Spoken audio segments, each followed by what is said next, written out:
Hello everyone, welcome to my channel. My name is Kylie if you're new, and today, oh boy, absolutely, I'm reviewing A Nightmare on Elm Street from 2010, the infamous remake. This should be interesting.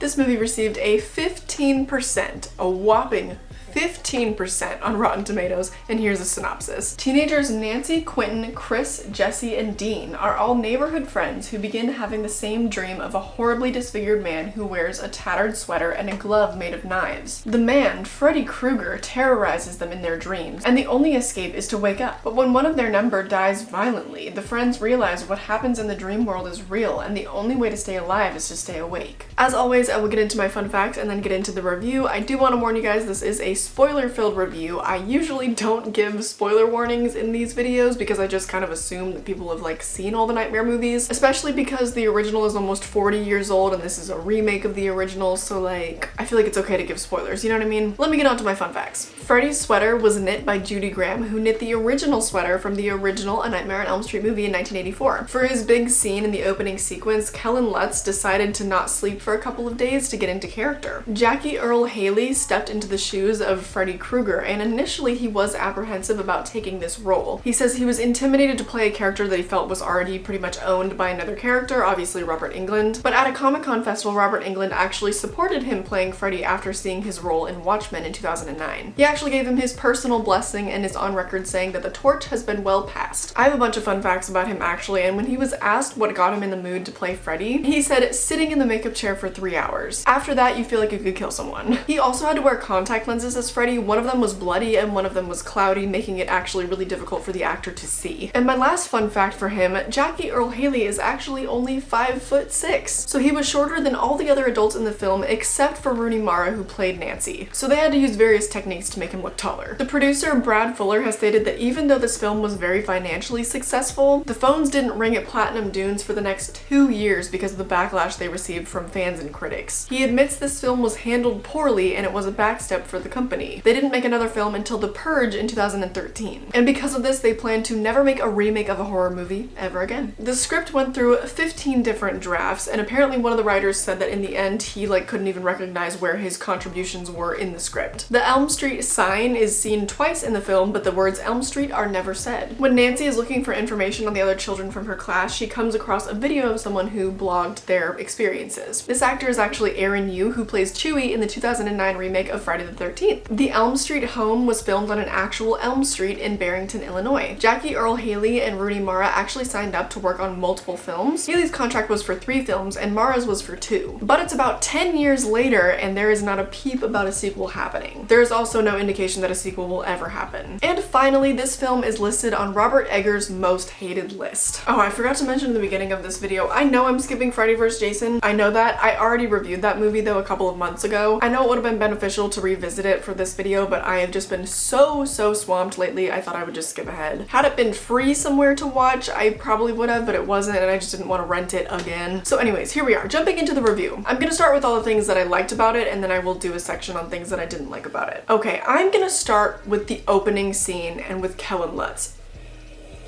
Amazing. Yes, I'm biased in the fact that I love Kellen Lutz, but I thought his opening performance really kicked off this movie. What also grabbed me were the visuals. I can't believe how good the lighting and the coloring was in this first scene of the movie. It's so moody and so dramatic. It's just gorgeous. This is one of my favorite shooting styles that I've ever seen. A show that actually kind of mimics this well is The End of the Fucking World, which is on Netflix. It's a Netflix show. Anyways, I thought it was gorgeous.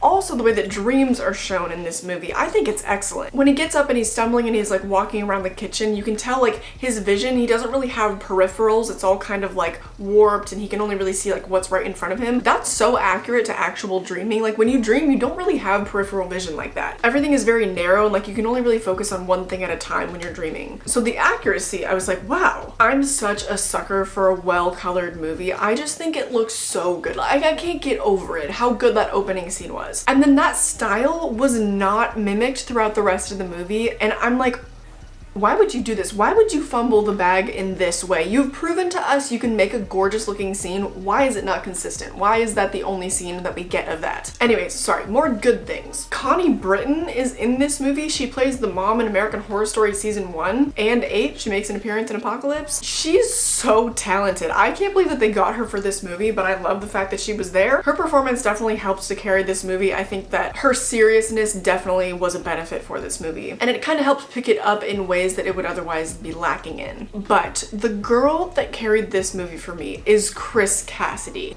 Hi, I just need to clarify something really quick. So sometimes I'm an idiot, and if you're a subscriber, we know this. I quite frequently call myself out for being an idiot. I call this actress Chris Cassidy for the entirety of the video. And the reason I did this is when I searched up the cast of the Nightmare remake, this is what came up. And so my brain just decided to quickly interchange Katie and Chris. I know her name is Katie Cassidy, but for the entirety of this video, she is Chris Cassidy. So, unfortunate, just wanted to let you guys know I do in fact know her real name.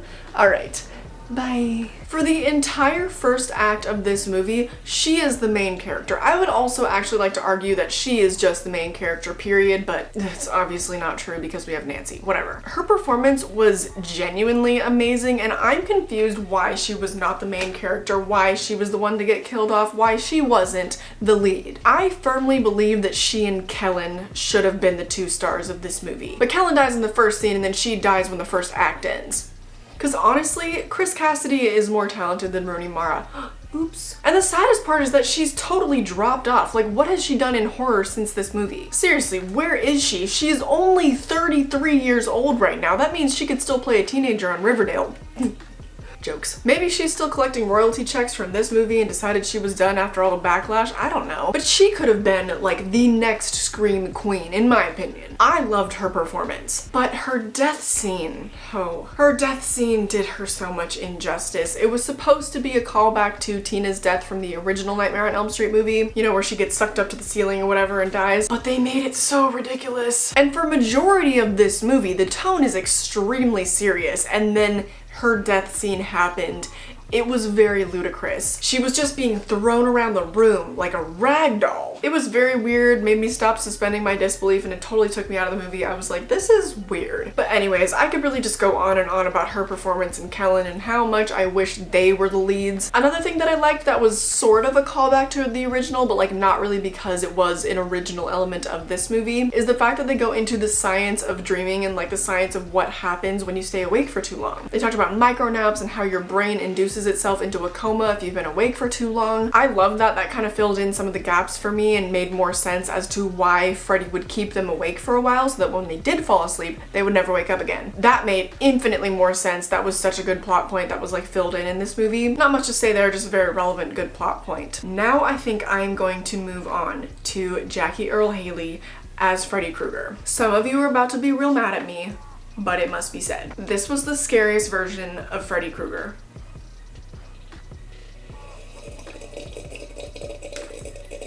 Did I say he was the best Freddy Krueger? No. No. Was he the scariest? Yes. There was absolutely no absurdity and no cheesiness to this Freddy, and you know what? It's been 10 years and he hasn't aged at all. I know 10 years isn't that long, but if you look at how quickly CGI has advanced in these past 10 years, especially with Marvel movies, like if you watch the original Iron Man movie and then you watch Avengers Endgame, dude, we've come a long way. Freddy himself in that movie has not aged, and he's terrifying. I loved the way that he rubbed his little fingers together, his little knife fingers. I thought the sound design was amazing for that. The way that they scraped along the thing, I thought that was great. All his mannerisms really worked for me because he kind of had that like awkward kind of move to him, but it was in a creepy way, not in a funny way, the way that the original movie kind of made me laugh. And what's crazy is they did manage to slip in some one-liners, and one of them actually, at least one of them, was from an original Nightmare on Elm Street movie. He said, "How's this for a wet dream?" How's this for a wet dream? And when I tell you that those lines were completely devoid of any absurdity, I mean it. I don't know how, but he pulled it off. It was literally just creepy. Nothing about it came off as absurd. It just came off extremely sadistic. And maybe that worked for Robert Englund in the past, but I do think those movies have aged kind of poorly. You just okay? So it really worked for me in this movie. And his voice, I'm not gonna say I preferred it, I'm gonna say that it was just a lot more creepy. It was so low and so gritty without it sounding like it was super enhanced by audio engineering. It was so... It just made me think of like if a man with that voice was actually whispering that kind of stuff in my ear. Oh, I know I'm wiggling, I'm moving around a lot. It's because it made me that uncomfortable. And England himself has said the torch has been well passed, okay? I've seen memes about the way that he looks. I know a lot of people don't like the way that he looks. I thought it was scary. I'm not gonna say I preferred it, but I did find it to be more frightening than the original. I mean, he's like a creepy little naked mole rat with the fedora. Another thing is I feel like his lair was upgraded. I felt that the boiler room was an upgrade. I think the cinematography was an upgrade, like I said, with all the coloring and oh my gosh. A lot of the shots in the boiler room used like silhouette type of moments. I loved that. And I think this more accurately showcase the way that Freddy plays cat and mouse with his victims. I mean, that's debatable, but I think with the upgraded cinematography, it helped get that sort of vibe across better. I also just found this movie to be a lot darker, a lot more intense. I think it's because the way it's shot is literally darker than the original. I'm not really sure, but it definitely feels a lot more gritty. There's no cheesiness really, except I'll get into it, but there's barely any cheesiness. Freddy is very serious. He's so creepy. Okay, you know what? Maybe I should save these thoughts for like my overview when I kind of conclude this review. So I'm gonna move on to the stuff that I didn't like. So I have in my notes that I wanted to talk about the CGI, and I found an interview with like one of the producers or something online. I didn't write it down, I should have, but he said something along the lines of the fact that they wanted to use minimal CGI to keep it more true to the original. Huh? In what world did they use minimal CGI in this movie? There was glaringly obvious CGI in multiple scenes of this movie that just didn't need it. Especially with the callback of the iconic, like, Freddy coming through the wall over the bed scene. They used really intense, goofy looking CGI for that moment, and that really took me out of the movie. And if what this producer said is true, why would they not have just used the original technique from the original film? Just get some latex and have your special effects guy just, you know.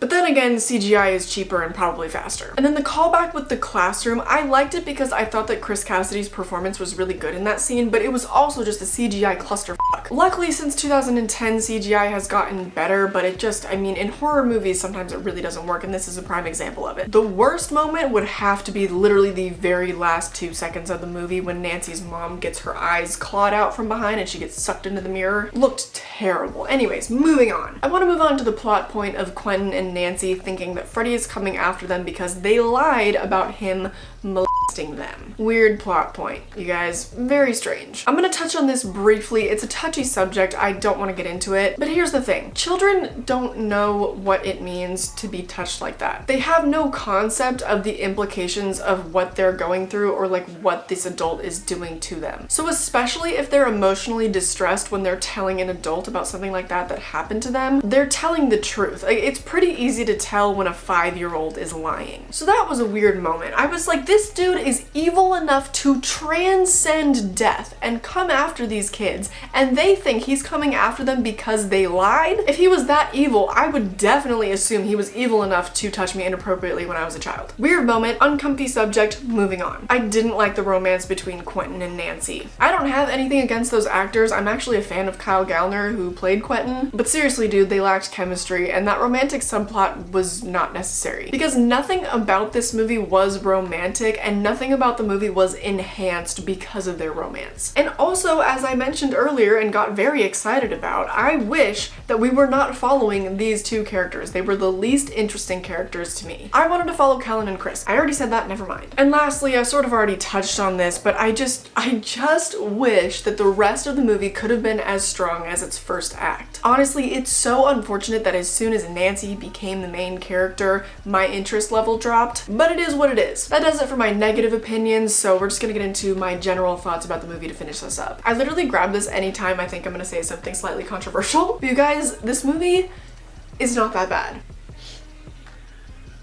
I know that Wes Craven was not a fan. I know he wanted to be more involved. I know the people that worked on it are kind of embarrassed of it. I don't think it's that bad, especially because the first act of the movie is so good. I know it kind of descends into garbage, but you gotta give credit where credit's due. And this is a horrifying version of Freddy. He's not cheesy at all. He's just terrifying. I mean, he stole every scene that he was in. He commanded the attention. Honestly, his shoulders must have been sore from carrying the entire movie. I wouldn't go so far to say it's a great movie, but I think it's good. I mean, I've rewatched it 3 times now. I think for the most part, objectively, it looks amazing, and there is some talent in the movie. Some of the actors, little weaker, for sure, but there is talent in the movie. I don't like the way that people fully disregard this one. I know the CGI looks bad. I know that there are bad parts of this movie, okay? I know it's not a great movie, but I enjoy it. So that is that on that. Next week will be my ranking of all of the Nightmare on Elm Street movies, and now I'm sure you're gonna be very curious where I place this one on my list because it might not be as low as you think. Oop, spoilers. But that concludes my review of the 2010 Nightmare on Elm Street remake. I really hope that you guys watched Never Hike in the Snow yesterday. If you haven't, please watch Never Hike Alone and Never Hike in the Snow before my review on Friday. I will be reviewing Never Hike in the Snow and I am so excited. But if you'd like to follow me on social media, you can follow me at Kai Johns on Instagram, Twitter, Depop, and Letterboxd. My Instagram is where I let you guys know what movies I'm watching so you can watch them as well, just in case I do a review of them. On Depop, I'm currently selling some movies right now, so check that out if you're interested. Letterboxd is where I talk about movies that I don't intend on reviewing on this channel, and Twitter is mainly for activism, so on that note, definitely check out the petitions and the GoFundMe's linked down below. Also, be sure to check out my vlog channel for my fellow horror creators who want tips on how to grow your channel. That will be linked down below as well. I hope that you enjoyed this video and I hope I catch you in the next one. Bye!